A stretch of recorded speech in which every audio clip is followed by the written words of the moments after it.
Olá, eu sou o professor Rogério, professor de História. Esse momento aqui vou começar a gravar algumas aulas para vocês, para a gente poder ter um pouquinho mais de contato, né, além dos documentos que eu estou mandando para vocês pelo Google Class, e algumas dúvidas que alunos tiram comigo no grupo do WhatsApp. Então nós vamos trabalhar também agora usando essa ferramenta que é o YouTube.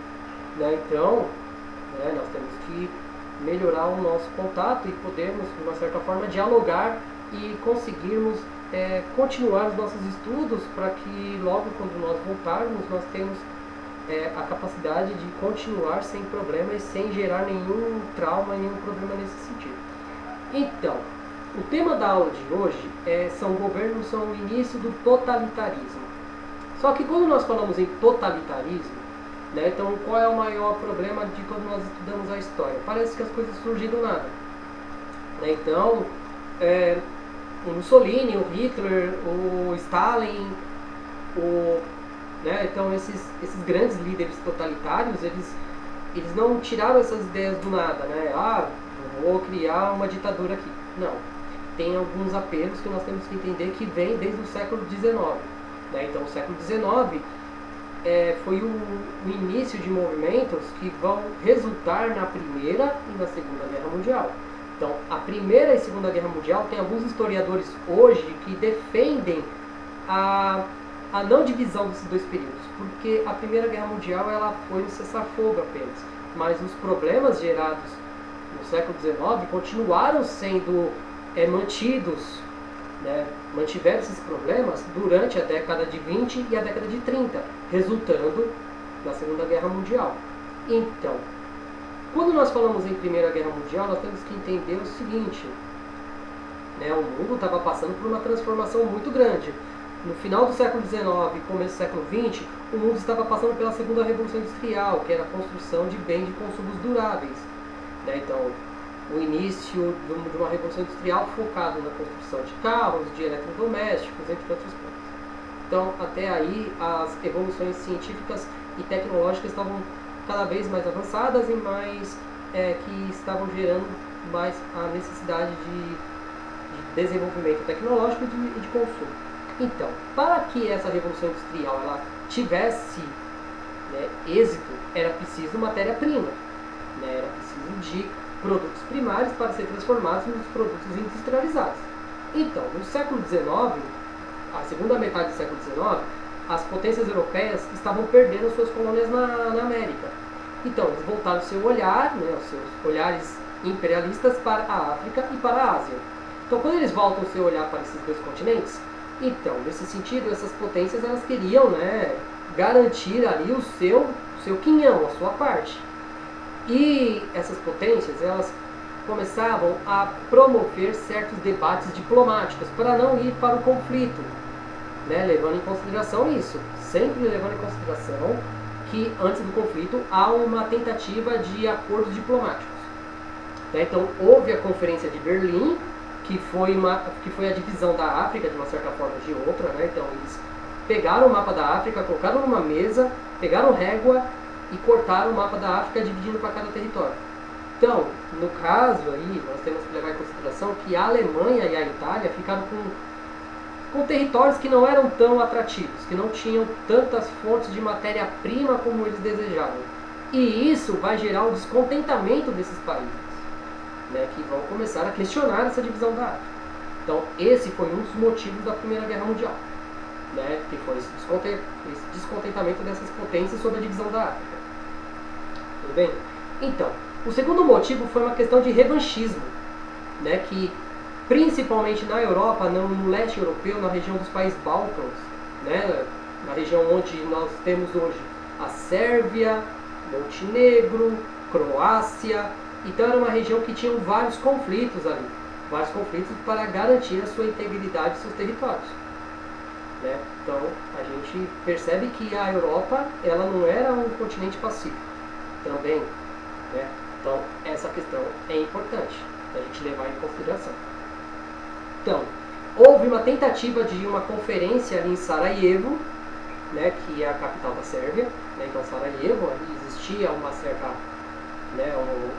tentativa de pacificação onde o príncipe, ou que nós chamamos de arquiduque da Áustria, né, ou do Império Austro-Húngaro, ele vai participar dessa reunião, e esse arquiduque, o Francisco Ferdinando, ele foi assassinado por um estudante sérvio, né? E isso faz com que a Áustria ela declare guerra contra a Sérvia. E assim começa a pipocar as declarações de guerra. E com isso, a Alemanha e a Itália e a Áustria, elas se unem, né, que se torna numa aliança tripla, né, e elas vão lutar contra os aliados. No caso, a Inglaterra, a França e a Rússia, né? A Rússia, nós vamos falar sobre o governo totalitário, nós temos que entender o seguinte: a Rússia, ela era um país extremamente atrasado. A Rússia era quase um país feudal ainda, vivendo um sistema quase servil. E a Rússia tinha muitos problemas também com o Japão. Se nós formos pensar o tamanho da Rússia, é um país muito grande, né? Até os dias de hoje é um país muito grande. Então a Rússia, ela tinha perdido guerras contra os japoneses no início do século XX, perdeu territórios no Extremo Oriente, e a Rússia, ela vai entrar na Primeira Guerra Mundial, mas ela não tinha condições de lutar na Primeira Guerra Mundial. Então a Rússia, ela entra na guerra, só que ela vai sofrer derrotas humilhantes. Tanto é que a Rússia, ela se retira da Primeira Guerra Mundial em 17. Ela pede para sair. Então ela vai ter que pagar a indenização. Isso é um problema também muito sério. E isso vai fazer com que ocorra problemas econômicos muito sérios na Rússia. E o czar Nicolau II, ele vai sofrer pressões da população que estava passando por necessidade, né? Então a Rússia, ela vai ter esses problemas. Tanto é que tem um episódio, né, em maio de 1917, que vai ser conhecido como o Domingo Sangrento, que é o seguinte: o rei, o czar, né, o Nicolau II, ele vai estar no seu palácio de inverno, e a população tinha a mania de, assim, a população ela pretendia, né, ela pretendia ir a esse palácio para poder homenagear o czar, para pedir ajuda a ele.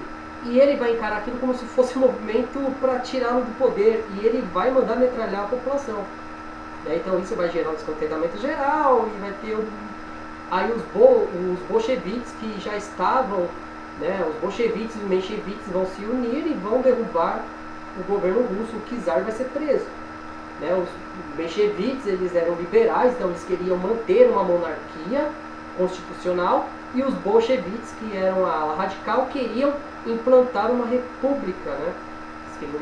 Eles queriam acabar com a monarquia e implantar uma república.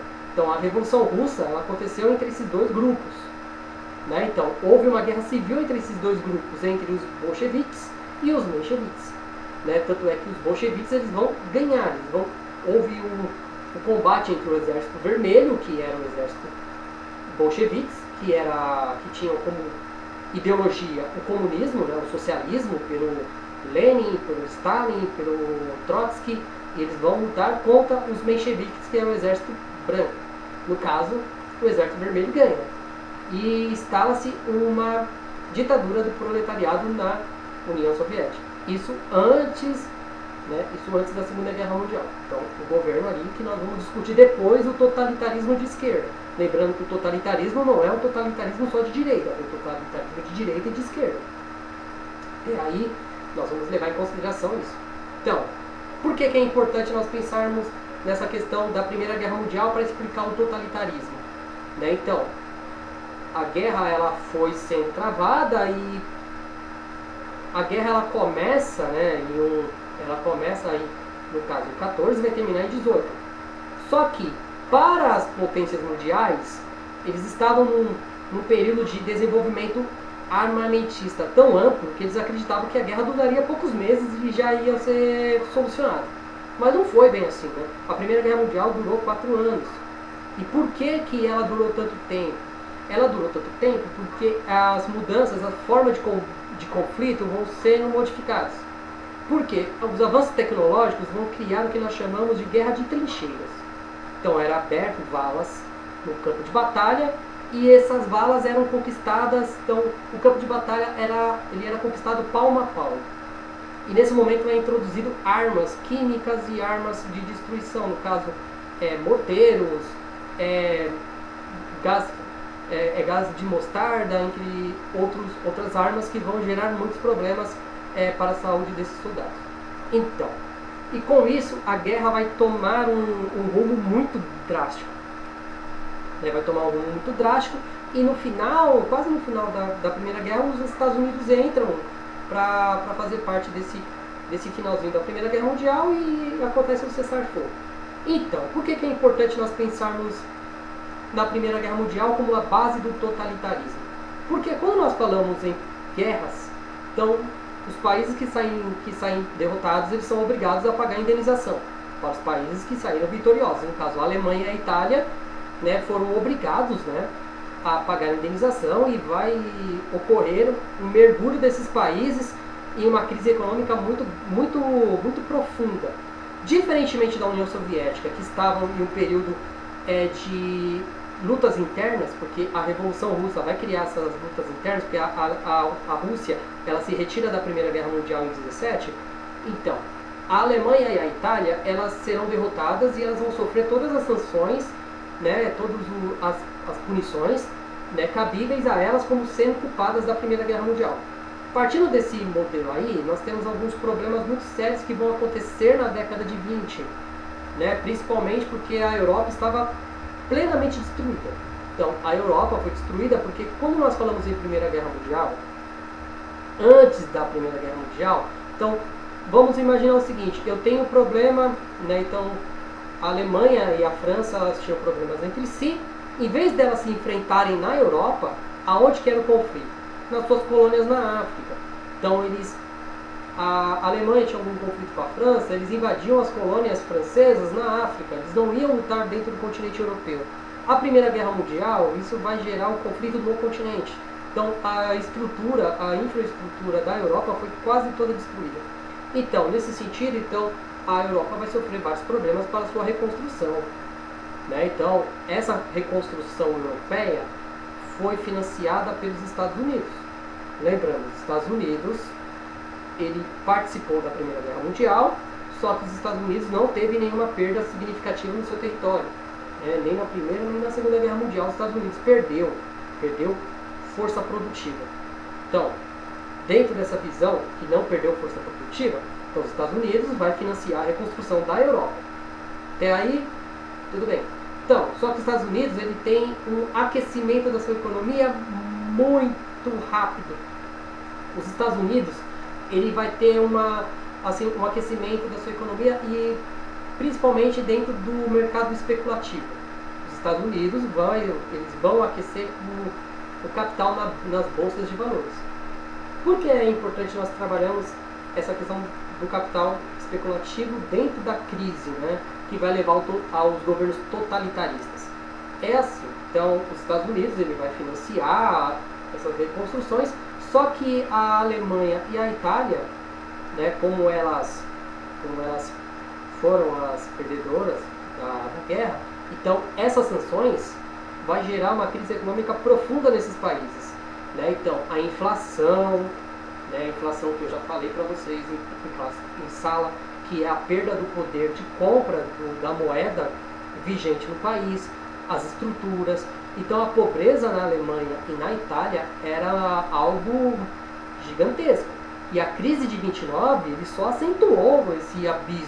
Então a crise de 29 vai fazer com que a crise econômica que já existia fique cada vez mais profunda. E isso vai levar ao que nós chamamos de governos totalitários, ou governos totalitaristas. Então esses governos totalitaristas eles vão surgir nesses países que vão ser países considerados derrotados da Primeira Guerra Mundial. Alemanha, Itália. E esses modelos totalitários vão se expandir pelo mundo. No caso, nós temos a ditadura de Franco, em Portugal, nós temos a Guerra Civil Espanhola, e esses movimentos totalitários vão se criando ramificações. Antes da gente falar de fascismo, de nazismo, entre outras coisas que nós vamos falar na próxima aula, Então é importante nós criar características para governos totalitaristas. Então, o que é um governo totalitário? Então, a primeira coisa que nós temos que entender, vai surgir um líder supremo. Então, nós vamos ter um herói. Então, toda a fé do povo vai ser depositada em uma figura central. Né? Então, no caso, nós temos a figura do Mussolini, nós temos a figura do Adolf Hitler. Depois nós vamos discutir cada um no seu momento, para a gente entender qual a diferença entre fascismo, entre nazismo, para não colocar todo mundo dentro do mesmo balaio. E a mesma coisa nós vamos fazer com o stalinismo, que é um governo totalitário, só que de esquerda. Então, aos poucos a gente chega nesse momento. Primeiro, o surgimento desse líder supremo. Esse líder que vai ser o exemplo, o herói a ser seguido, aquele que vai concentrar nele as esperanças do povo. Segunda característica importante, a busca de um inimigo, né? Inimigos a todo momento. Então, quando nós falamos em governos totalitários, esse governo totalitário ele vai buscar ter inimigos para justificar a sua permanência no poder. Então, nós vamos ver que nos governos totalitaristas de direita, eles vão criar inimigos focados no quê? Em ameaças comunistas. E os governos totalitaristas de esquerda vão criar ameaça de quê? De um sistema, de um golpe, de um possível golpe, né, dos países capitalistas contra a sua mudança, né, para o socialismo. Então, para ter um governo totalitarista, nós precisamos estar num estado de guerra constante. Então, é preciso ter um inimigo. Né, um inimigo, então, sempre nós estamos ameaçados por um inimigo oculto. Né, então, pode ser uma parcela da população dentro do país ou inimigos externos. Mas sempre nós estamos em alerta. Isso é uma característica do totalitarismo que é importante de nós focarmos. Bem, o ultranacionalismo, ou o que nós chamamos de protecionismo. Primeiro que nós temos que levar em consideração, né? Esse ultranacionalismo é um movimento xenófobo. Então, a xenofobia era algo que vai surgir ali naqueles países. Então, quando nós valorizamos nós valorizamos o nacional e nós excluímos o que é estrangeiro. Ou nós encaramos as pessoas ou os grupos estrangeiros que estão fixos dentro desse país como inimigos, possíveis inimigos. Né? Nós temos o caso aí que nós vamos falar do nazismo. Por que eles vão perseguir os judeus? Por que eles vão perseguir os judeus e esses judeus serão exterminados nos campos de concentração? Então, o porquê disso? Então, o porquê que o nazismo ele vai perseguir, ele vai caçar essas pessoas? Então, essa questão do ultranacionalismo e o protecionismo. Então, proteger o mercado interno. Né? Então, nós temos essa questão do protecionismo das alfândegas. Hoje nós vivemos um mundo globalizado, entre aspas, né? Porque se nós formos perceber as políticas econômicas atuais, né? Então, tem países que eles criam barreiras, né, para que os produtos entrem no seu país, que é a cobrança de imposto, isso vai gerar conflitos, né? Então nós vemos muito isso atualmente em algumas ações de países como os Estados Unidos, a China, até mesmo aqui no Brasil. Tanto é que houve um conflito entre Brasil e Estados Unidos sobre a questão da taxação do aço, né? Então o Brasil é um grande produtor de aço. E para os americanos proteger a sua indústria de aço, o que os Estados Unidos fizeram? Eles começaram a cobrar imposto cada vez maior para a importação de aço no Brasil. Então isso é uma medida protecionista.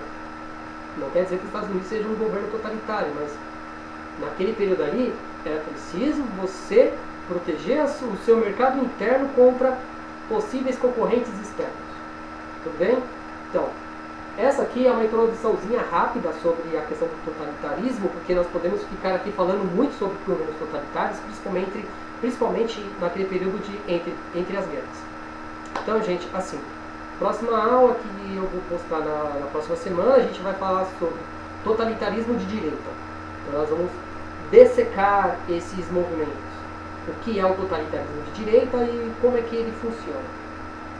Tudo bem? Agradeço a todos. Então, vamos continuar nossa rotina de estudo. Acessem as plataformas, assistam né, os vídeos, leiam os textos e vamos conversando. Então, período de atendimento às dúvidas, vocês sabem que é de quarta-feira, das 2 às 4. Então, nós vamos conversando nesse sentido e vamos nos aprofundar cada vez mais nesse período que ele é tão diverso e tão contraditório, né, da nossa história. Porque não é tão fácil assim nós estudarmos esses períodos, porque nós temos uma visão muito concentrada em quem vence e não em quem realmente fez história. Quem vai contar a história serão os vencedores do conflito. Então eles vão contar a história a partir do ponto de vista deles. Então é importante nós estudarmos todos esses pontos de vista para poder criar o nosso. Tudo bem? Obrigado e até a próxima.